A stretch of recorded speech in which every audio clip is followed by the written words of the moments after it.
Ricardo, vamos falar sobre o auxílio mudança, negócio que está aí na Câmara desde os anos 40, já passou por algumas regulamentações, já tem gente contrário, tem projeto em contrário para que ele seja abolido, mas no fim das contas, a turma, até mesmo do Distrito Federal, está recebendo R$40 mil a mais para fazer a mudança para Brasília.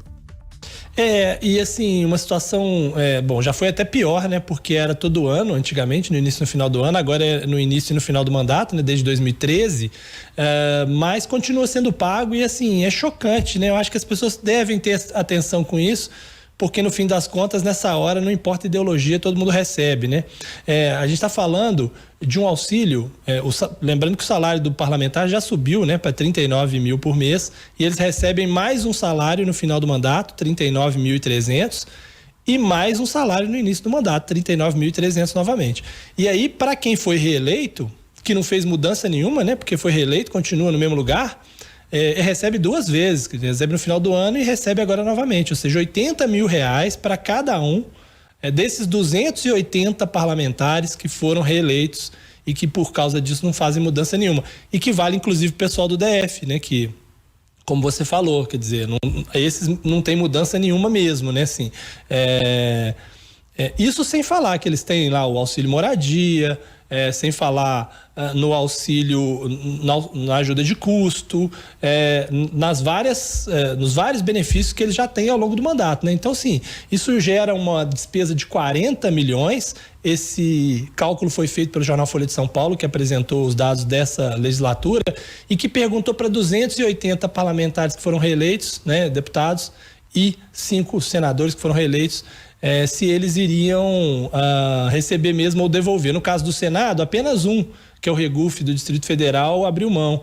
E no caso dos deputados, apenas 7 responderam à Folha que estavam ou renunciando ou doando dinheiro para caridade. Depois que saiu a matéria, mais 2 deputados fizeram essa observação de que não vão receber ou não recebem, né? Nenhum deles é de Minas Gerais. Então, se o eleitor de Minas, todos os deputados eleitos de Minas Gerais, pelo menos no primeiro momento, receberam ou receberão esses R$80 mil para o início de ano, para uma mudança que não existe, né?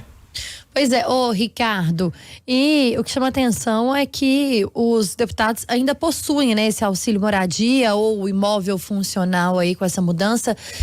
Como que há, inclusive, uma desigualdade, né? Porque a gente fala de um país que sofre tanto e aí, por questões, enfim, políticas sociais mesmo, a gente fala de pessoas que deveriam representar o povo, mas de pessoas que possuem regalias que parecem absurdas, né?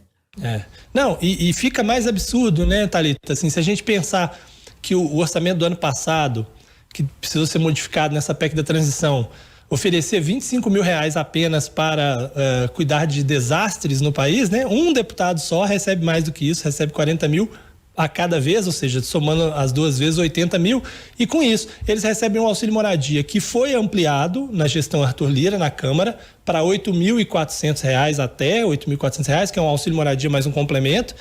Esses deputados, eles não fazem mudança porque eles continuam morando nos seus estados e vêm para Brasília, e quando estão em Brasília moram ou em flats e hotéis ou em imóveis funcionais. E isso ainda com o fato de que nós temos, e aí o Tempo fez um levantamento e divulgou agora no início do mês, mostrando que tem 75 imóveis vazios da Câmara. Ou seja, tem gente recebendo R$8.400 para morar em flats, hotéis, até em mansões, porque R$8.400 você mora, inclusive, em algumas mansões aí. Mesmo tendo imóveis funcionais vazios, 75 imóveis funcionais, 48 deles estão fechados para reformas, alguns deles em reformas. Tem um prédio que está há 15 anos fechado, tem 24 apartamentos, ele é logo no início da Asa Norte, numa área super nobre, cada apartamento vale R$3 milhões e os deputados não quiseram morar lá porque dizem que é muito barulhento, né? A janela precisava fazer uma reforma estrutural para que eles não ouvissem os barulhos dos carros. Dizer, é um negócio realmente fora da realidade. Um apartamento de R$3 milhões, eles não se interessaram, eles preferem receber os R$8.400 por mês para morar em outros lugares, né? E isso chegando aqui na terça-feira, muitas vezes indo embora na quarta, ou na segunda noite, indo embora na quinta-feira, né? Eu mesmo, quando voltei de férias agora, voltei numa segunda noite e tinha parlamentar no voo. na semana passada, porque essa semana nem virão, né? E essas passagens também são pagas pelo contribuinte.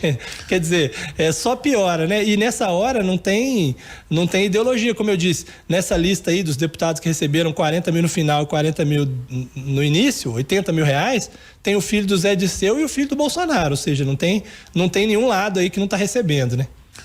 A não ser, Ricardo, que o custo de se colocar uma janela acústica em cada um desses imóveis seja um impeditivo, a Câmara podia muito bem. A Câmara gosta de fazer licitações, não tem problema quanto a isso, nenhuma dificuldade. Pode fazer uma licitação, colocar a janelinha acústica lá para deixar os parlamentares mais confortáveis. Não há nenhum problema nisso acontecer. Eu acho que é muito menos necessariamente pelo valor. É claro que o valor chama a atenção quando a gente faz a base de comparação com quase qualquer tragédia. No momento em que a gente teve recentemente gente vendendo água a R$93, uma canalice sem tamanho, inevitável que a gente faça comparações dessa ordem, ainda que elas não sejam as mais adequadas do ponto de vista matemático muitas vezes. Mas é muito menos por isso e muito mais pelo simbolismo de se fazer o uso do dinheiro público dessa maneira, não necessitando de utilizar para esse tipo de situação, como está escancarado, que não vou chamar de abuso de poder político, mas assim, é uma farra com o cargo, né? Farra com o dinheiro público. Não tem outra nomenclatura que a gente pode aqui ficar tergiversando, dizer, não, é farra com o dinheiro público, porque se alguém precisa, e esse caso é o que chama mais atenção de todo o relato que você deu, que está na matéria da Folha de São Paulo. O cidadão sequer trocou de mandato, ele foi reeleito, ele vai embolsar a grana para utilizar no que bem entender. Bom, tecnicamente na reforma, né? Na mudança, né? Não, eu tô fazendo um deslocamento aqui, acolá. Rapaz, é um negócio absolutamente aterrador pro cidadão. Não tem uma mudança que custe isso, né? Não tem uma mudança que custe isso, né? Eu mudei de Minas para Brasília com o meu dinheiro, né? Ninguém pagou minha mudança.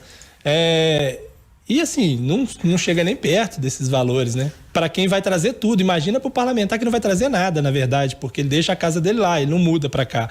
Ele mora lá e mora aqui também, né? Então, assim, é chocante. E esse caso dos imóveis fechados também é chocante porque é uma destruição de patrimônio numa área, poxa, é o melhor lugar da Asa Norte, porque logo no início da Asa Norte, daria para vir a pé aqui para a parte central da cidade.